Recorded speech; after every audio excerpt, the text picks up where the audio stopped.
Antes de comenzar este video podcast, me gustaría contarles que estoy planeando crear una sección nueva en el canal, contando sus historias de vida en la organización Watchtower, sus experiencias, sus anécdotas, sus vivencias, etc. Así es que si gustan, pueden hacerme llegar sus historias escritas mediante correo electrónico o mediante Instagram. La idea es que no sean historias muy largas, creo que una planta o dos es suficiente. La idea también es que me indiquen si quieren que su relato sea anónimo o con su nombre. Y otra cosa importante, si pueden indicar un título sería fantástico. Si no, no se preocupen, yo por ahí trataré de indicarles uno. Y aquí da absolutamente lo mismo en qué crees ahora o qué es lo que concibes ahora.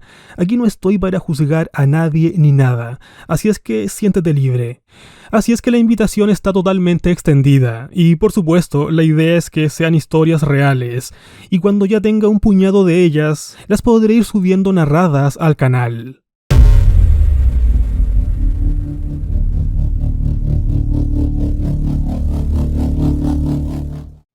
Hola amigos, hoy hablaré de asambleas. Abordé este punto a grandes rasgos en el ítem 19 de mi video número 91, pero sin duda que hay para más, ya que es un tema bastante extenso. A ver, recuerdo que al menos en la época en la que era miembro de la organización habían 3 tipos de asambleas. La verdad es que no estoy muy actualizado a día de hoy de cómo estas están organizadas o la frecuencia en la que se hacen, pero en aquella época habían 3 tipos, las de circuito, que eran las más pequeñas y que solían ser 2 veces al año, una de ellas de 1 día y la otra de 2 días. La otra asamblea era la de distrito, que se hacía 1 vez al año y duraba 3 días, y por último la asamblea internacional, que se hacía cada 10 años. Y no estoy muy seguro, pero creo que duraba 4 días. A esta última, a la internacional, recuerdo haber ido en una sola ocasión, porque claro, era cada 10 años. Y en esa ocasión en la que fui, año 2009, fue celebrada relativamente cerca de donde nosotros vivíamos en aquel momento. Esta fue celebrada en la ciudad de Concepción, acá en el sur de Chile. Bueno, centro-sur de Chile. Así que esto fue inesperado para nosotros, para nuestra congregación, porque al ser más o menos cerca teníamos la posibilidad de ir. Y por cierto, hubo otras 2 asambleas internacionales en paralelo en Santiago y en Viña del Mar. Recuerdo que en asambleas internacionales pasadas a esta, casi nadie de nuestra congre o mi familia había podido ir porque estas se hacían en la capital, en Santiago. Era lejos y era caro. Razón por la cual solo un puñadito de hermanos podía asistir, esos de una mayor posición económica en la congregación. Pero el gran porcentaje en los que estábamos nosotros nunca antes habíamos podido ir.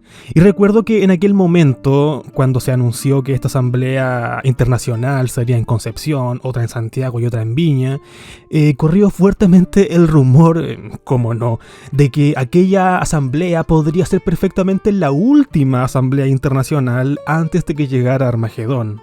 Bueno, esta se realizó en noviembre del año 2009 y para la conmemoración siguiente, la del siguiente año, en marzo o abril del 2010, no lo recuerdo bien, de nuevo venía esa paranoia testiguil de que aquella conmemoración sí que podría ser la última. Y bueno, esta paranoia, como bien saben todos, sucede casi siempre cuando se aproxima el memorial o en este caso alguna asamblea de las importantes. Y ya que estoy hablando de esta asamblea internacional, recuerdo que me llamó mucho la atención ver a algunos hermanos testigos de otras partes del mundo con sus típicas vestimentas de sus países de origen. Hermanas asiáticas con sus trajes, hermanos africanos con sus trajes, y una diversidad súper linda que incluso llamó la atención de más de algún medio noticioso. Entonces, claro, quedaba la sensación de que, wow, la diversidad cultural dentro de los testigos de Jehová es magistral. Cada quien se siente orgulloso de mostrar su cultura al resto. Pero, a ver, claro, por otro lado, no dejaba de pensar, en que toda esta bella multiculturalidad sencillamente tendría que desaparecer en el paraíso de los testigos. Y no me refiero a la ropa como tal, porque hasta en las fotos del paraíso de la JW hay testigos vestidos con trajes tradicionales, casos puntuales pero los hay, sino que me refiero al concepto como tal de cultura. A ese conjunto de conocimientos, tradiciones, ideas y costumbres que tanto caracterizan a un pueblo o a una época. Porque claro, en el paraíso los testigos serán un solo pueblo, una sola cultura, si es que la hay, un solo líder, una sola dirección, un solo pensamiento, etc.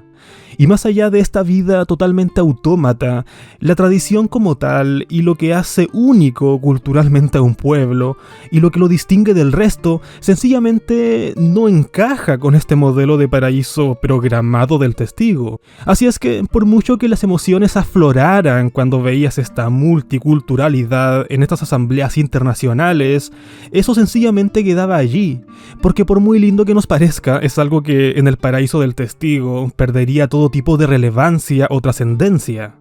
Creo que estas imágenes de hermanitos vistiendo sus trajes tradicionales e incluso compartiendo comida tradicional con otros es la imagen más viva que conservo de aquella asamblea internacional, porque el resto era básicamente igual a las asambleas de distrito comunes, por supuesto con mucho más gente, pero básicamente era lo mismo. El otro recuerdo lindo de aquella asamblea fue habernos hospedado en la casa de una familia testigo de la ciudad de Concepción que muy amablemente nos recibió sin pedir nada a cambio. Una familia extremadamente amorosa y humilde, dedicada 100% a la organización. Guardo muy lindos recuerdos de ellos también. Por otro lado estaban las asambleas de circuito de 1 o 2 días. Estas se hacían durante el año, no sé si hoy en día se seguirá la misma dinámica, la verdad no tengo idea, pero eran asambleas más bien pequeñas que al menos acá no superaban las 600 o 700 personas y se congregaban, valga la redundancia, congregaciones de una serie de ciudades y pueblos cercanos.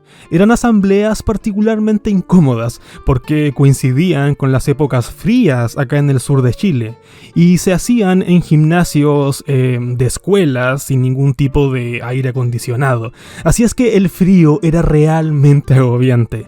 Por aquel entonces tampoco habían butacas acolchadas, solo sillas tipo formalita, que son las típicas sillas de colegio, y las galerías del gimnasio que también servían para sentarse. Así es que era muy común que todos lleváramos frazadas, cojines, colchas o lo que fuera, no solo para protegernos del frío, sino también para amortiguar la dureza de los asientos. Y aquí venía ese típico discurso falaz de ese hermano testigo recalcitrante, de que mientras más se sufre y mientras más sacrificio se hace, y mientras más frío se pasa y mientras más incómodo se está, más feliz está Jehová. Claro, ahora que lo veo en retrospectiva, no sé si reír o llorar, pero en aquella época, vaya que era tedioso asistir a estas asambleas. Y ojo, aquí hablo desde mi perspectiva, desde el frío del sur de Chile, porque en otras partes de Chile o el mundo puede que estas se hayan realizado en épocas de calor, no lo sé. Pero no era para nada agradable estar sentado por 8 horas muerto de frío. Puede que una de las mejores cosas de estas asambleas pequeñas era que las caras de todos te eran más o menos familiares, y eso de un modo u otro te hacía sentir, entre comillas, un poco más cómodo. Y por ahí era agradable volver a ver a algún hermano conocido de otra ciudad y charlar un poco. El tema de reservar asientos también era otro tema, y bueno, esto sucede en asambleas pequeñas y grandes, donde muchas veces por muy temprano que llegaras para buscar alguna ubicación buena, te encontrabas con la sorpresa de que los asientos más buenos ya estaban reservados. Y aquí se entiende que los asientos más cómodos estén reservados para la tercera edad o hermanos discapacitados. Eso es totalmente válido. Pero habían hermanos que reservaban una gran cantidad de asientos, ya sea del gimnasio o el estadio, en las partes más estratégicas, las partes más altas, las partes con más sombra, las partes más cálidas, y reservaban filas y filas de asientos para sus familiares, para sus amigos, para sus visitas, etc. etc. Y esto lo notabas porque llegabas a los asientos y los hermanos simplemente habían dejado publicaciones arriba de cada puesto, a modo de reserva. Pero bueno, incluso acá esto era un tema y generaba controversias, a tal punto de que incluso los hermanos de la congregación, me refiero a los ancianos, invitaban a no hacer estas pseudo reservas, ya que generaban muchas molestias en otros, pero los hermanitos de a pie volvían a hacer reservas. Pero bueno, volviendo a estas asambleas pequeñas, recuerdo que los intermedios de estas eran bastante desagradables, porque como el clima no acompañaba para nada, era muy común que afuera estuviera siempre frío o con lluvia. Así que teníamos que estar muchas veces metidos en el gimnasio la jornada completa, y a mí eso sí que no me gustaba. A ver, es probable que más de alguna vez nos haya tocado algún día soleado de otoño o invierno, pero la tónica en general era relacionar esta asamblea con el frío o la lluvia, y acá en el sur de Chile vaya que hace frío y vaya que llueve. Por ahí la asamblea de un solo día no se te hacía tan tediosa, porque al ser un solo día, generalmente día sábado, se podía descansar el día domingo, por supuesto en la tarde. Tengamos en cuenta que el domingo en la mañana era sagradamente para salir a predicar. Pero cuando la asamblea era de 2 días, sábado y domingo, era bastante cansador, sobre todo para un escolar como yo en aquella época, ya que muchas veces tenía que llegar a hacer las tareas de la escuela o el liceo por las tardes. Pero bueno, al menos nuestra ciudad siempre fue la ciudad anfitriona de esta pequeña asamblea, y tras el término de estas, no teníamos que devolvernos a nuestras ciudades. Situación que sí teníamos que hacer en la asamblea de distrito de 3 días, donde en cada uno de estos días viajábamos 2 horas y media de ida y 2 horas y media de vuelta hacia y desde la ciudad principal donde ésta se realizaba. Y ahí sí que uno quedaba pero agotadísimo. Esta era del viernes al domingo, y contrario a las asambleas de circuito, las de distrito se realizaba en pleno verano aquí en Chile. Así es que ahora el agobio venía a causa del calor. Nos levantábamos a las 6 de la mañana para poder tomar el bus de las 7 y así poder llegar a una hora razonable a la asamblea, que comenzaba alrededor de las 9:30. Recuerdo que siempre llegaba muerto de sueño, y si bien lograba a veces dormir en el bus, no era para nada un sueño plácido. Así que las sesiones de la mañana de estas asambleas eran todo un desafío para mí, porque el sueño me consumía, y creo que a todos les pasaba eso. Y por otro lado, no quería tomar tanto café para pasar mi sueño, porque si no tenía que ir a cada rato al baño a orinar, y era bastante incómodo tener que pasar en plena sesión de asamblea por filas y filas de hermanos en los asientos, pidiendo permiso, esquivando bolsos, para luego recorrer las escaleras del estadio y que todos te miraran. No era cómodo, no era para nada cómodo. Sí, sé que esto suena cringe, pero yo siempre fui bastante reservado, y mientras menos miradas tuviera encima, más cómodo me sentía. Por eso esperaba tanto el intermedio, para poder pararme por fin y salir del recinto. Iba a orinar lo más rápido posible, almorzaba también rápido, y siempre intentaba juntarme con algún amigo para poder ir a ver niñas y hacernos los lindos con ellas. Y claro, lo más curioso es que, a ver, no todos, pero sí muchos otros jóvenes andaban en lo mismo. Porque claro, las asambleas son un momento propicio para conocer jóvenes de otras partes y congeniar con alguna persona del sexo opuesto que te guste. Y no hablaré de Roxana porque de ella hablé en mi video número 91. Pero bueno, uno como hombre joven o adolescente siempre andaba, a ver, no coqueteando, pero intentando caer bien con las chicas. Intentando simpatizar con ellas, intentando hacerlas reír, intentando crear vínculos, y cuando se lograba, vaya que uno se sentía bien, porque este vínculo podía desembocar en un intercambio de números de teléfono, o correo electrónico, o Facebook. Recordemos que en aquel momento no había WhatsApp ni Instagram. Y bueno, en eso se te iba la hora de colación y ya tenías que volver a sentarte para la sesión de la tarde. Y con ese calor veraniego sofocante y el estómago llenito, el sueño te volvía en gloria y majestad. Y era casi instantáneo. En el primer discurso de la tarde ya estabas, como decimos aquí en Chile, cabeceando.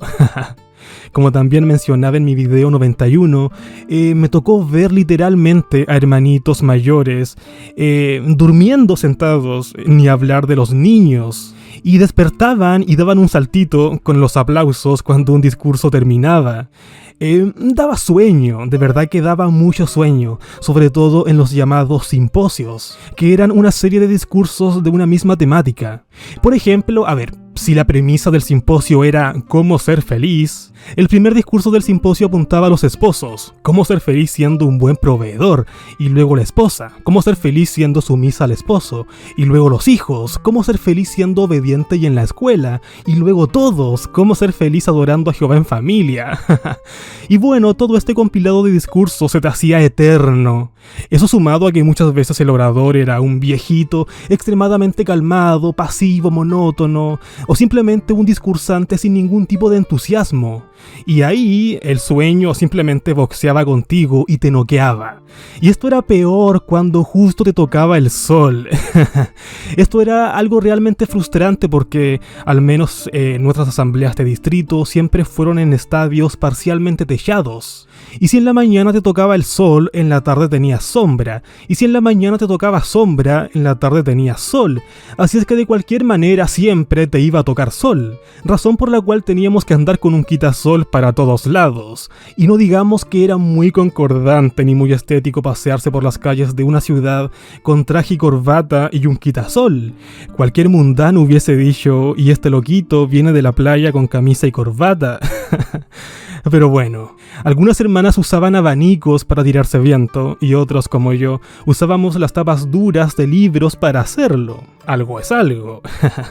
Y sin duda que el punto fuerte de estas asambleas y el momento quizás más esperado hayan sido los dramas, los famosos dramas. Recreaciones de escenas bíblicas interpretadas por hermanos. Y sí, hay que decirlo, era un momento muy esperado. Yo nunca participé de manera directa en ninguno, pero sí me tocó ser una vez tramoyista. Esos tipos que están tras bambalinas y que van modificando el escenario entre escena y escena. Y era divertido, se pasaba bien, a pesar de las actuaciones malísimas y exageradas de los hermanos. Pero era un momento diferente en la asamblea. Ahí despertaban todos.